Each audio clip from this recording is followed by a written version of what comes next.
prieš bonusą ir po bonuso. So hello everybody, this is Lithuanian podcast urBONUSas, and it's a big honor for me to present my first English speaking guest. And I would say he's a half Lithuanian, he's a half soldier, but first and foremost, he's a really good guy. And it's a big honor for me to present the third year Žalgiris Kaunas playmaker, Th.Walkupo. Hello, Tom. Hey there, it's an honor to be on here. I'm super pumped, and English sounds great. And thanks for having me on and doing this in English. Man, but it took so much time for us to finally to schedule this interview. And the last time, it was, there were problems with the plane landing on time. Then you had some personal issues. You had probably like a food poisoning before the Barcelona game. And I was thinking, what were the worst conditions you actually entered the court, playing through some problems you had? Because, for example, when I heard the reason why you missed the practice in Barcelona, I was like, man, he's going to play through it. I mean, he's a warrior, and it doesn't mean anything to him. But can you recall that situation? And do you remember the worst times you entered the court?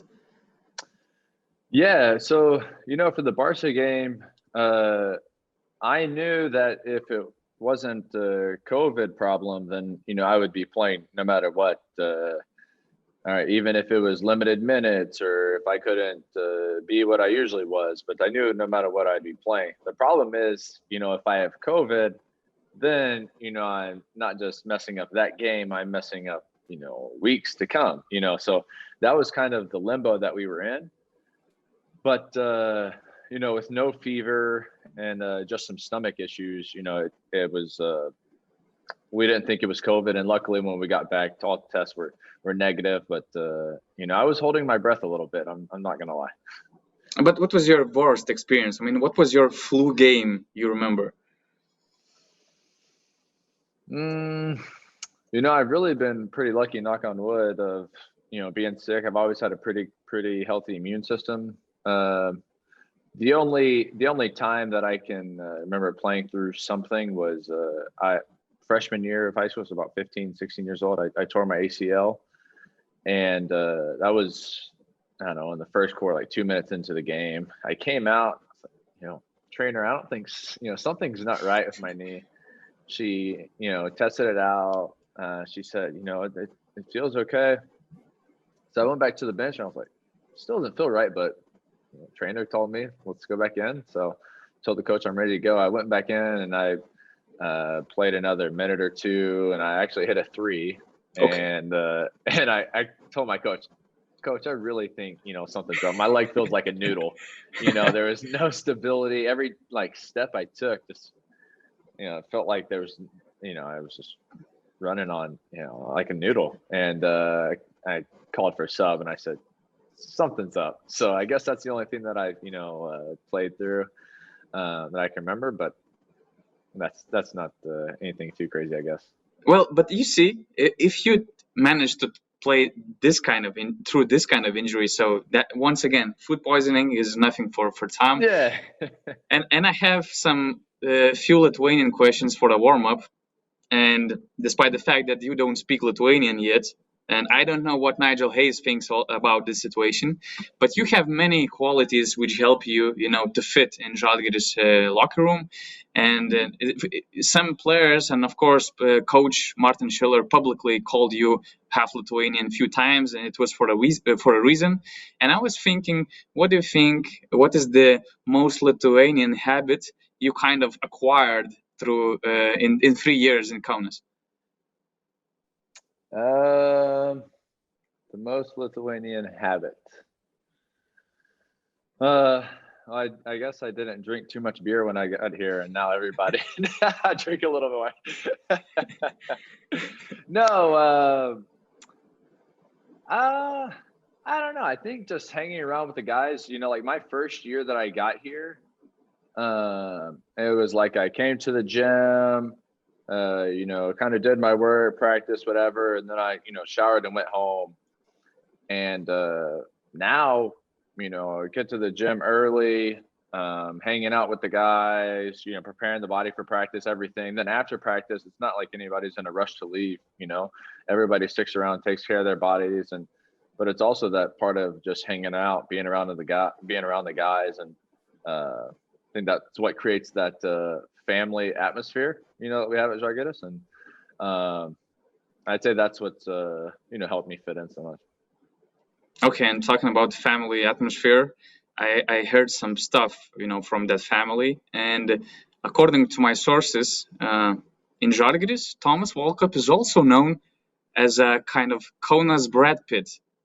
Where does this nickname come from? I don't know the origin of that.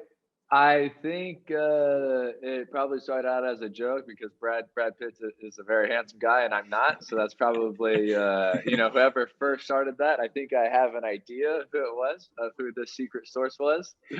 They were making fun of me for sure. They weren't saying that as a compliment. And what do you think? Who is that source? I mean, who was the guy who started, calling you Brad Pitt? The first person I can remember is my agent, but ever since then, he has signed another player on the team, and his name is, going off in my head right now. So I will have to have some words with him when I get to practice today. Okay, and talking about Lithuanian things, I was thinking, not many Žalgiris players played 3 full seasons without breaks. In Kaunas, there were only few of them. One of them was Tamaka Bird, a famous Žalgiris player, beloved here in Kaunas. I've heard plenty about him. Okay, and I was actually thinking, I tried to combine this idea. For example, European passport helps, to broaden career opportunities for American players here in Europe. For example, in Spain, you have some foreign rules and stuff. And when you have, that kind of double passport, you can play, without these American limits, at least in Spain or Italy, for example. And I was thinking, just for fun, did you ever kind of, considered asking Lithuanian passport, or at least considered, to think about if there is any way to get a passport here in Lithuania? I mean, the only way that would be through, marriage. And, Lithuanian girls are super beautiful, but, that wasn't the reason I came here. Okay. But it's funny because, would I love a Lithuanian passport? Yes, of course. But, that would kind of go against everything that I admire about Lithuanian people, which is like how much pride they have, especially in their basketball. Even if I got a Lithuanian passport, I would never be able to play for the Lithuanian national team because, I'm not a true Lithuanian. And for that to be kind of the reason I can't, I really, really admire. I think that's very, very cool. But why you say you wouldn't play? I mean, you think guys wouldn't accept you or something? No, it's not the guys, but to be honest, like I said, it's just a very prideful country. I think that it would I would very much feel like an outsider on the team, and I think that the fans would probably view that, as well. And it's not something that I, wouldn't want to do, but I just think that it would be kind of, they would feel very foreign, and that kind of goes against everything that Lithuania is. They're very, home kept country, very prideful, and I think that would just kind of go against that, if that makes sense. I don't know, man. I think that Paulius Jankūnas and Milas, if he would be on the squad, they would help you, to adjust. And they would explain everything for the fans. So you shouldn't be worried about that. But talking about your adjustment here in Kaunas, in Kaunas, I don't know why I'm saying Kaunas name in kind of English way, but yeah, talking about your adjustment here in Lithuania, and especially the EuroLeague, I want to start from again, kind of funny question, because I asked a few guys and they said that you never panic on a basketball court. At least the only time, my source said that the only time he saw you panic, or the only time you panic actually, if you guys have a practice the same time Supreme drops on Thursday. Can you introduce us? Yeah, I also know who the source is. Okay. I'm starting to figure out your sources. But can you introduce us, who doesn't have a clue what this all about, because I also don't have any idea what is the Supreme, what's so special about Supreme dropping on Thursday. What's all about? Okay, so you know, they call them hype beasts. They're just people that care about brands and whatnot. And I'm not that type of guy.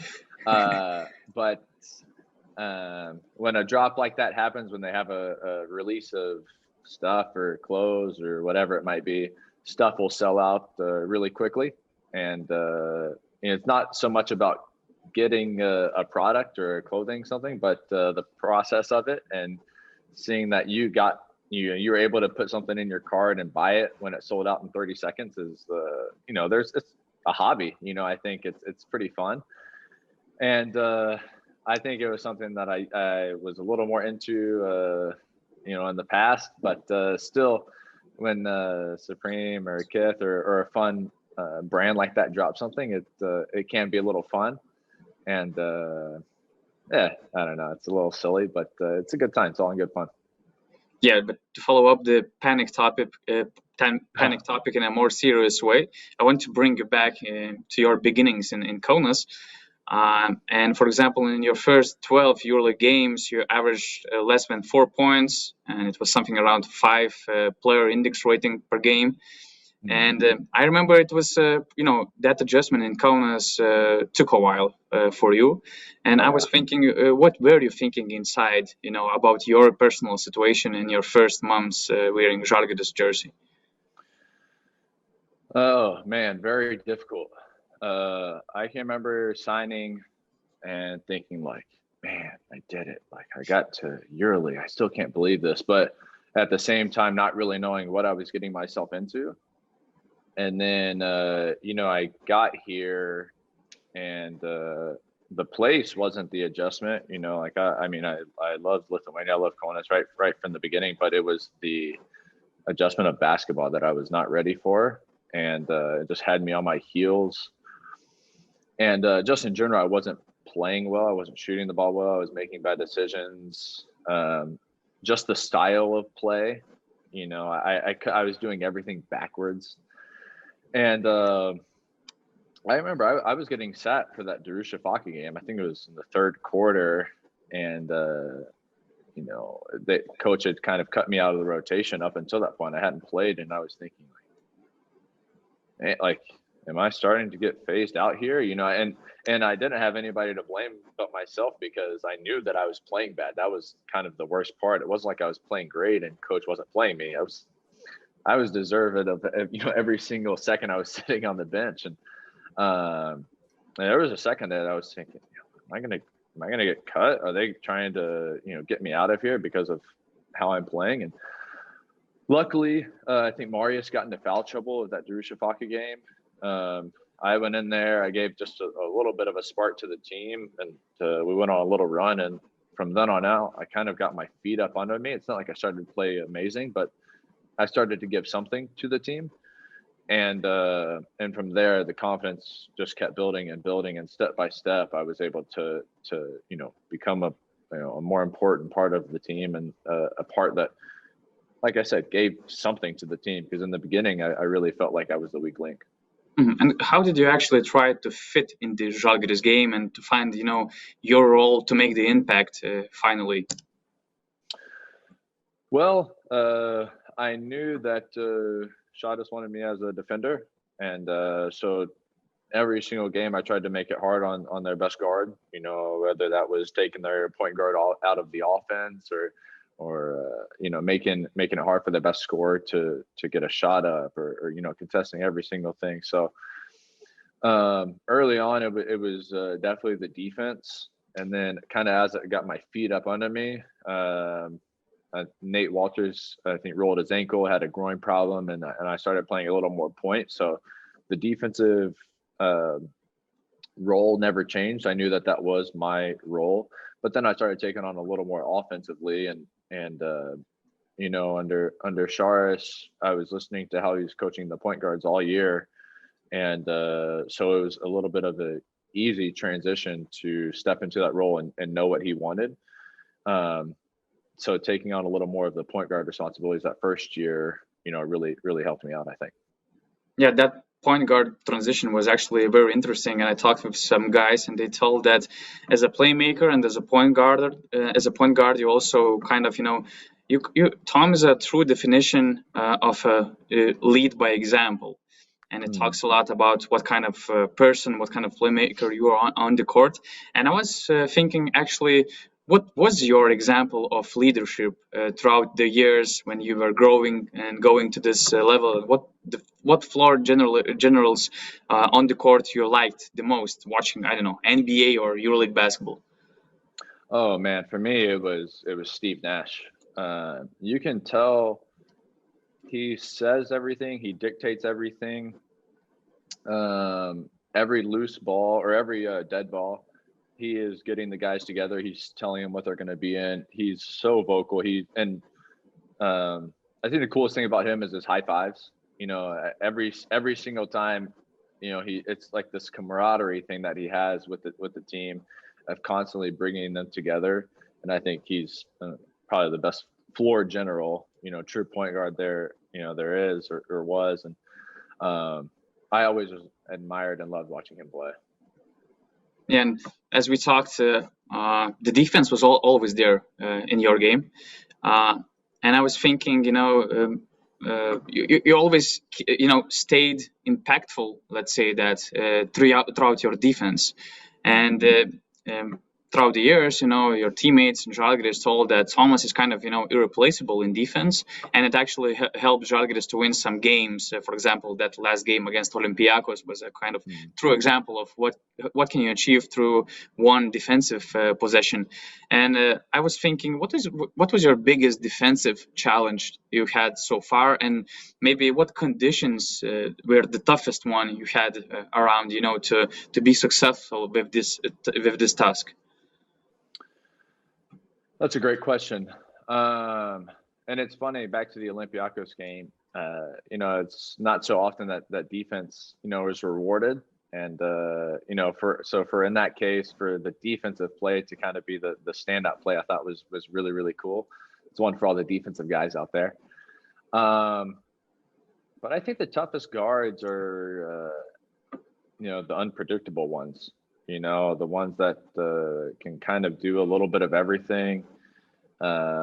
You never know when they're going to pull up and shoot. You never know when they're going to, just blow right by you.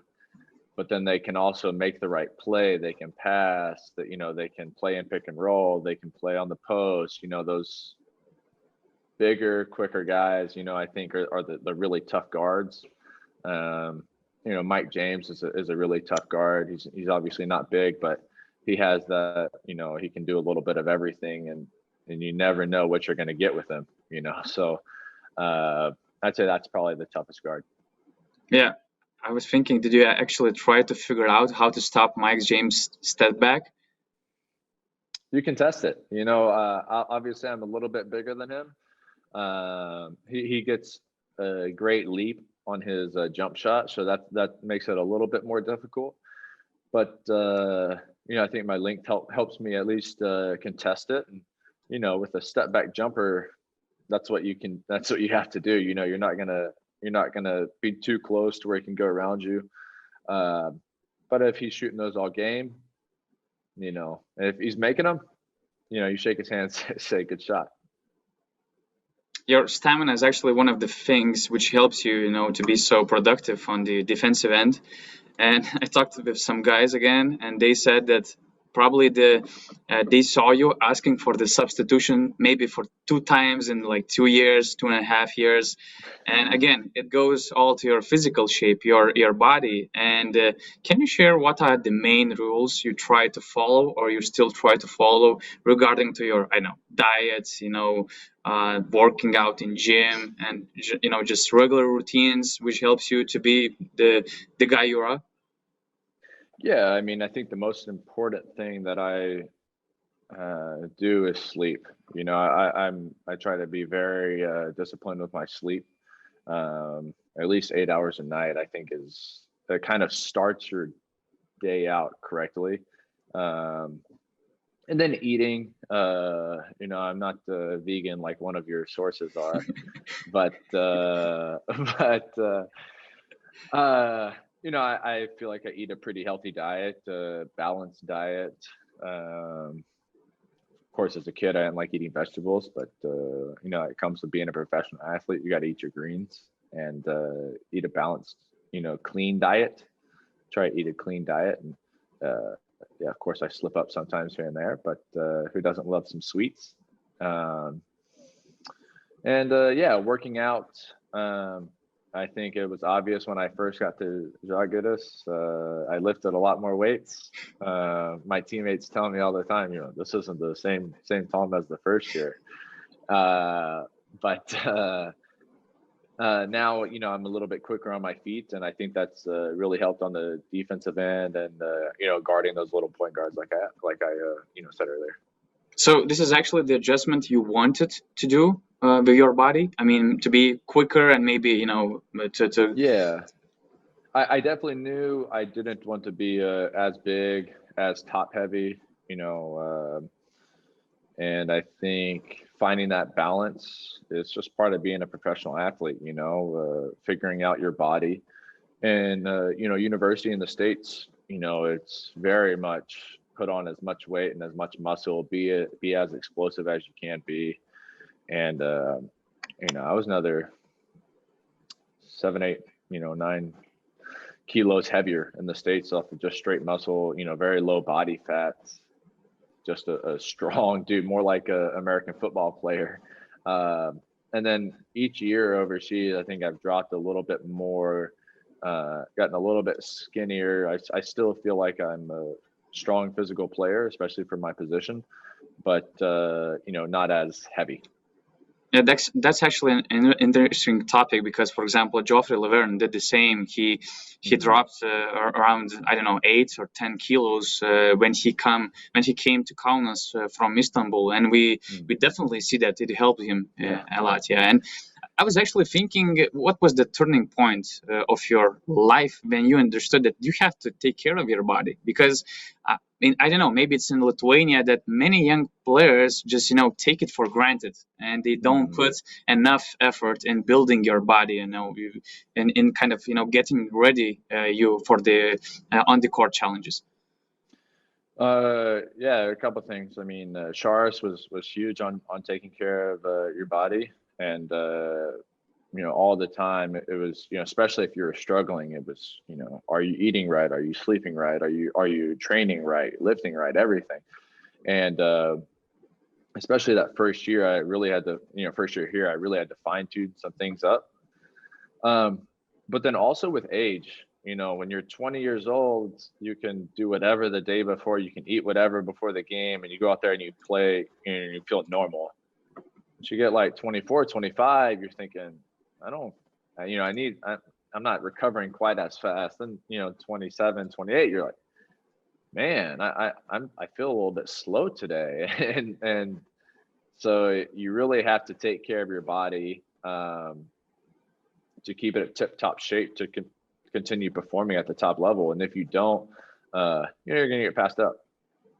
Yeah, and we started with your slow adjustment in Kaunas, but we have many examples of big-time Žalgiris players who also struggled in the beginning. For example, Marius Grigonis also had a tough time.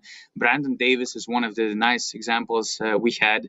And I was thinking, when you went through it, and when you have, when you're enjoying the success story right now, do you need to share all these personal experiences, for example, with the EuroLeague rookies like Nigel Hayes, who was coming from the NBA environment, and then, for example, Steve Vasturia, who was actually coming from kind of, the situation you were coming out of, like from Germany, from coming from, lower divisions. Did you need to share all these personal experiences with them, to help them and not to panic in kind of way? Absolutely. Marius and I that first year were the double team of train wrecks. Both of us were pretty bad. I think we were shooting under 20% from three at one point. It was bad, but we figured it out, and I think that process allowed me to help these other guys that come in, especially last year. I was one of the older guys on the team and only my second year here. And with most of the older guys being away with national team at the beginning of preseason last year, I really was able to step was really able to feel comfortable stepping into a leadership role. And I wouldn't say take, the other American guys under my wing, but I was able to explain to them, this is what you should expect. This is what I went through. This is how I struggled. I think that sure helped some guys, at least,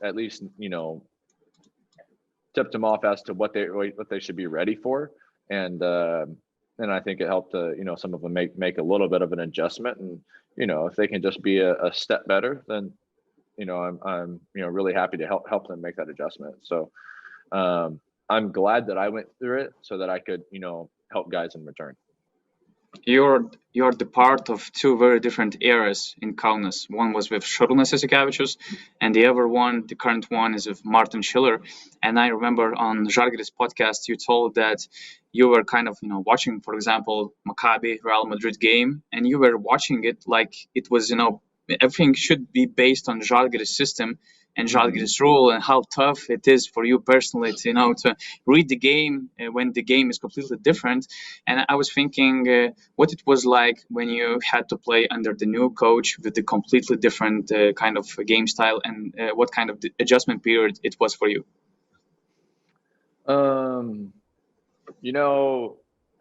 I think one of the best things about playing for Šarūnas was how much I learned from him, and that doesn't matter. And that goes so much farther than just his system. A lot of people think he gives you the system, you plug you in, and then that's it. But I learned so much about how to play the game, how to read the game.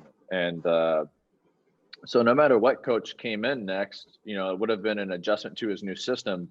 But at the same time, I also would have had the knowledge from Šaras. And I think that definitely made it a lot easier adjusting to a new coach. Was that I had a couple of years of EuroLeague under my belt. I knew the guys on the team, and then I had the knowledge of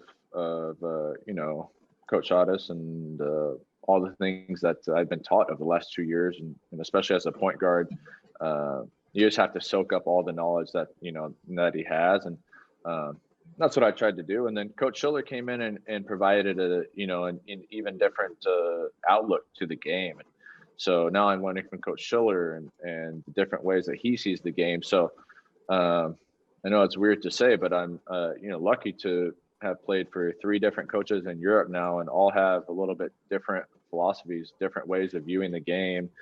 And I think it would be very foolish and immature of me to not take something from each one of them. So to answer your question, it was not a difficult transition under Coach Schiller, and I'm happy that I've seen the game from 2 different angles.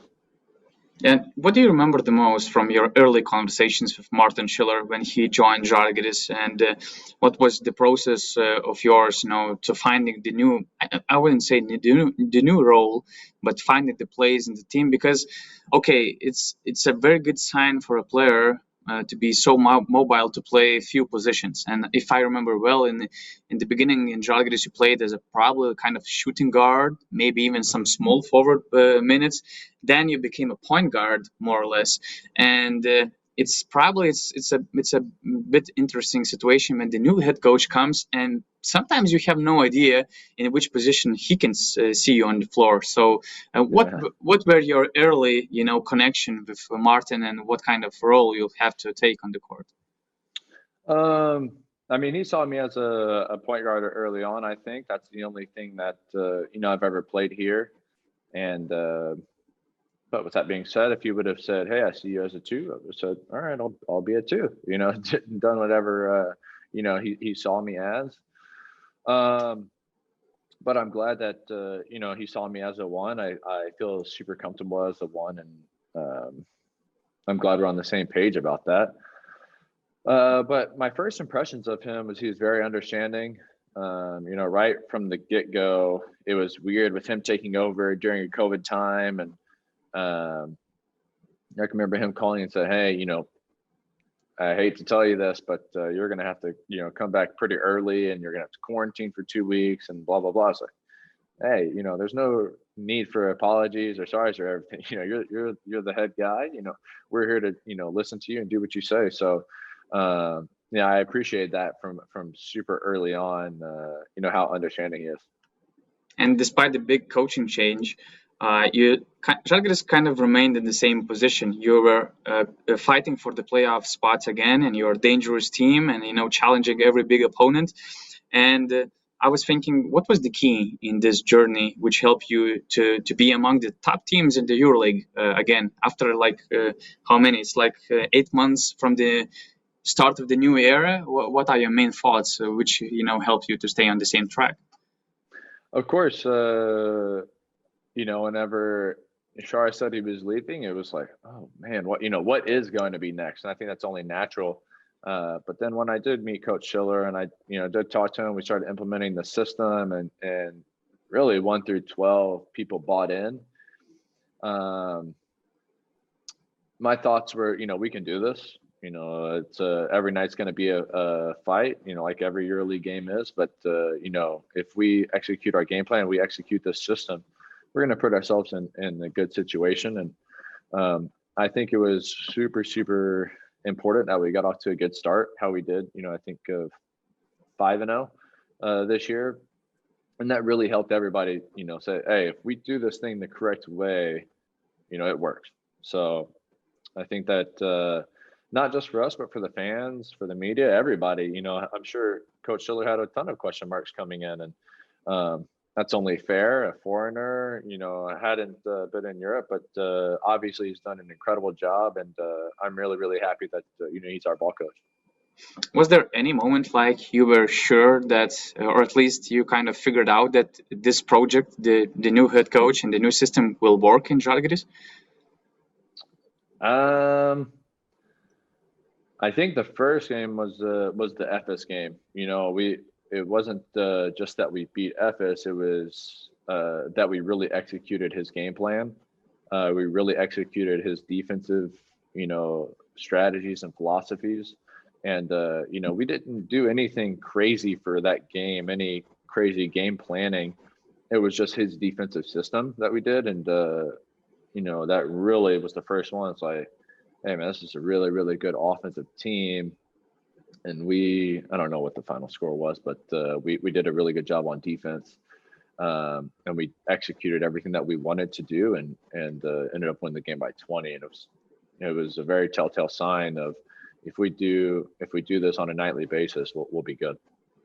What is also very fascinating that you survived 6-game losing streak, and it seems like the Žalgiris are kind of experts of surviving these kind of situations, because year before you were on a 9-game losing streak, and I was thinking, what these losing streaks taught you? What did you learn from these situations? How to survive it?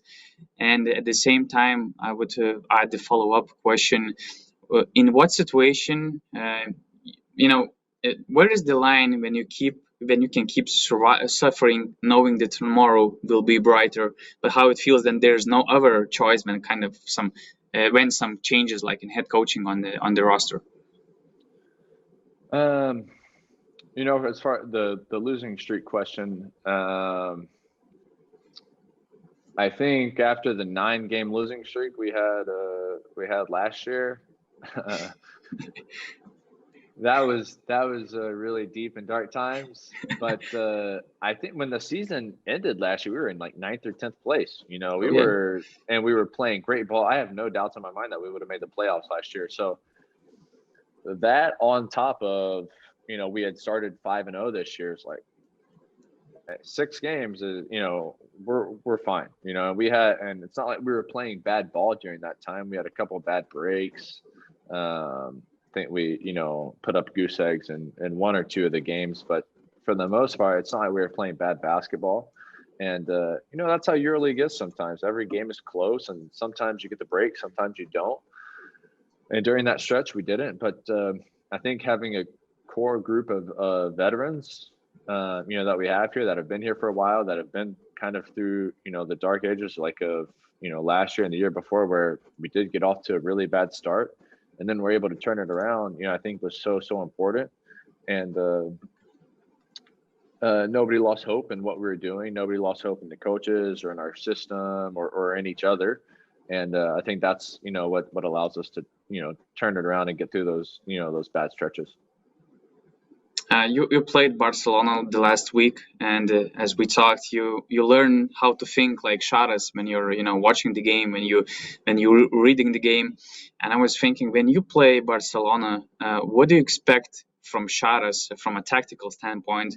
How he's going to try to contain you on the court since he knows you really well, and what do you expect from kind of defense or from the offense, and how do you try to, let's say, outsmart him? I don't think there is any outsmarting Šaras. I don't think anybody does that. But it kind of works both ways. We know exactly what they want to do, and he knows us very, very well on a personnel standpoint. So that that on top of them being a very disciplined team, we're never going to get to do what our strengths are in a game like that. He knows that or he has coached them all week that whenever you switch out on me on a pick and roll, give me a step, force me left, whatever.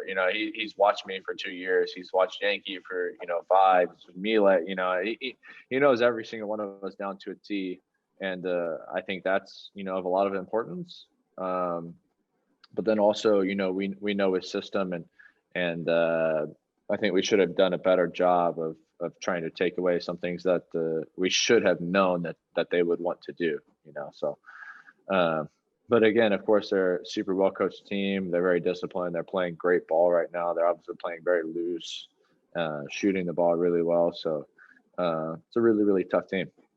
Do you think it was the best team you faced this season so far? At the moment, yeah. The first time we played Cheska, they were playing really, really well at that moment. Of course, they've struggled with some injuries, but at that moment they were playing really well. And Barca. I think the second time we played them, as a Šaras team gets better and better. They've done that this year, so they were better that second time around compared to the first. We talked a lot about you on this podcast, but I also want you to ask you about a few Lithuanian guys in the roster. And the first which comes to my mind is R.Jokubaitis, because you saw him probably from the day one, and he was kind of, 17 years old, just being kind of, practice player on Žalgirio's roster. And now, he's a 20-year older, which like in EuroLeague, there's no other 20-year older who makes so much impact on the court. So what do you think, what do you remember about his growth, and what made him so exceptional that he's now, helping the team so much? First thing I think of when I think of Rokas growing up is his haircut. He definitely looks better now with the curly top than the comb over. But no, I think how much more comfortable he looks now, comfortable and confident. Obviously ever since that Olympiacos game, it was very obvious that, he's willing to step up, take the free throws and make them, and I think that is important for that confidence. But even in training camp, he brought it. It wasn't like, hey, this is Rokas, our young guy. It's like, this is Rokas. He's here to play. And I think the last couple of years that I've been here, he's made a huge step each and every year. And now this is just his next step. I think he's ready for these steps, and maybe some young guys aren't. Some guys would be complacent. Some young guys would think, I deserve this, and feel, overly confident or, entitled, I think would be a better word. But, he still is in the gym working hard every single day, practices really hard. And, especially for a 20-year-old, he's very professional, how he takes care of himself. And it's been really, really fun to see. Not everybody is able to watch a young guy grow, especially, probably a future NBA player, I think. But to see him be able to do this from 17 to 20 and kind of become a man during that time has been really, really fun to see. I asked many coaches about Marius Grigonis, but they couldn't or didn't want to respond. Actually, what it takes to stop Marius Grigonis, and how do you try to stop him? Because I believe that in practices you probably play against each other. No? Yeah, I know how to stop him. And practice my first year, I just fouled the hell out of him every single time he got the ball. And that's how you stop. You know, we talked about how strong I was during that first practice, and there was a lot of fouling going on. And I think my favorite part about that was, you know, he gave it right back. You know, he wanted to be just as physical, and I think that's why we were great friends today, because neither one of us backed down. And I remember, you know, Sharos one day was like, "Hey man, are you trying to hurt him?" I'm not trying to hurt him, but we're just both physical dudes. And so I'm not sure there is any stopping that guy, because especially when he's playing, you know, at his own pace, you know, he's deceptively quick with getting to the hole. You know, you wouldn't say his first step is explosive, but every single game he's right there in the middle of the lane shooting an uncontested floater, you know. And also I think he's shooting 50% from three, one of the best scorers in EuroLeague. So he's a lot of fun to play alongside of, because with all the great scoring he does, he's still a great passer. He's a smart defender, and I really enjoy playing alongside Marius. I would say that you're, in my eyes, you are kind of underrated player in Lithuania, in EuroLeague, probably, because I believe that not many people actually see and know what you're bringing, not only on the court, but also off the court. And I was thinking, in your eyes, what is the next most underrated Žalgiris player who is not maybe appreciated as he should in your team? I would probably say Og or Nigel. Both of them, I think, are I think for different reasons. I think on the offensive end, Og, Augustine, for people that didn't catch that, but you know, Og has really been special for us on the offensive end. I would assume he's shooting a great percentage. It seems like every single mid-range shot he shoots, he makes. I think he's shooting it well from three. He's getting to the free throw line a lot, and he's been great at playing the five and being a, you know, undersized five mismatch, or playing the four and being a bigger, you know, mismatch. So I think on the offensive side, Og, and then on the defensive side, probably Nigel. Nigel is great at playing the three and the four. Obviously very versatile. He can guard basically 1 through 4 and a lot of fives. He doesn't look super cut and built, but super strong. And then he obviously moves very well and has a good IQ. So I'd say those two guys are both pretty underrated. Thanks a lot for sharing, you know, all these good words about your teammates. And I want to finish it up with the question about your future, since you are the free agent the upcoming summer. And for example, I remember that probably three years ago, at this moment, you already had an agreement with Žalgiris Kaunas, despite playing for the Ludwigsburg team. And I was, and here I actually also heard that you had kind of some ideas of getting back to the NBA, you know, thinking about these waters, about, you know, about your EuroLeague future. And when that moment will come, when you will need to decide what are the top priorities for Thomas Walkup, who shapes the big decision of his career? That's a great question. You know, a lot of people just ask, you know, where are you going or what are you doing? And I think, you know, knowing the priorities are very special. I think having a great locker room is something that's very important to me. And I think I learned that here. You know, a little part of me thought, you know, I will go to this Lithuanian team, you know, they all have their own families. I don't know if they like foreigners, whatever. And then I got here, and like I said earlier in the podcast, I mean, it's a family here, man. And so I think that has become, you know, very important to me. The basketball culture, how they play, you know, some teams have it, some teams don't, just that fighting spirit. I know it sounds corny, but whenever you watch a Žalgiris team, we fight and we give it everything. And I can't remember a single game here. I can remember one. I can remember one single game here in my time where it was like we just laid down and it felt like the game was out of hand from the beginning. But I think that those two things are very important. And as far as like the city I'm in or anything like that, that's not what is important for me. It's the basketball. I spend pretty much most all of my time either in the arena or here at home. So it's not like I need a ton of places to go and things to do or people to see or anything like that. So it's not the city, it's not the weather, it's the basketball for me. And what do you think about the NBA idea? Is it the thing which you're still, chasing? To be honest, it's not really anything I've given thought of.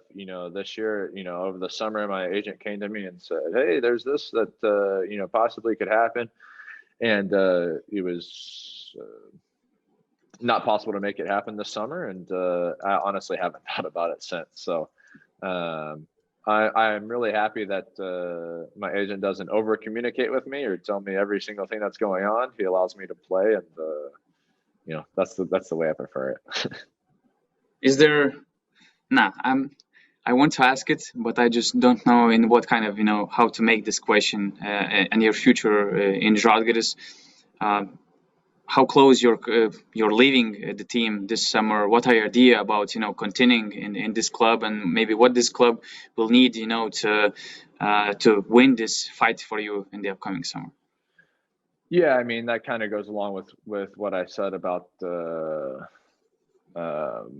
my agent not telling me every single thing. But of course, this club does meet my priorities and what I cherish and what I love, and so when that bridge presents itself, we'll cross it. But obviously I love it here.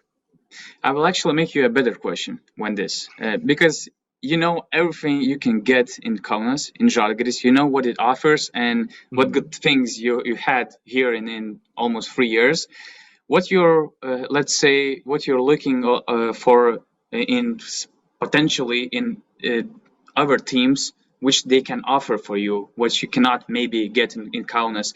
Is it maybe a better chance to compete for the championship? I know maybe it's sun, but as you said, you don't need, for example, many good places. I mean, you see how pale I am. The sun really doesn't get along with me too well. No, I mean, do I want to win yearly championships? Absolutely. That is the goal. That's what I want to do. But there's no reason that we can't do that here. Just a few years ago, Žalgiris was at the Final Four, and I mean, they ran into an absolute train of Fenerbahce. That was an unbelievable team they had that year. But maybe they catch Cheska, who they beat in the semis, and whatever, catch Fener on a bad night in the finals, and boom, there it is. So I think the way that it's set up, in the NBA, every series, 7-game series, it's much harder to win a final. But here, you play one series, and then the next 2 games are single elimination. So I think that anything can happen, and it just starts with giving yourself a chance and getting into the playoffs. And like I said, from there on out, anything can happen. Man, I think that we would like to have you here as long as possible, but sincerely, I wish you, the best situation to come up for you in summer. Thanks a lot, Tom. I think it was very interesting. It was very entertaining, and it's a pleasure for me to have you on my podcast. So thanks again, man. Absolutely. Thanks so much. And let's do this again throughout the year. I'd love to, you didn't ask me too hard of questions today, so I appreciate you for not cooking me too hard. Yeah. Okay. Thanks for everybody for listening and for watching it. Once again, podcast Lithuanian podcast urBONUSas, and you can find it on the website 15min.lt and also the 15min YouTube channel. Thanks again. Thanks for watching, and see you the next time. Prieš bonusą ir po bonuso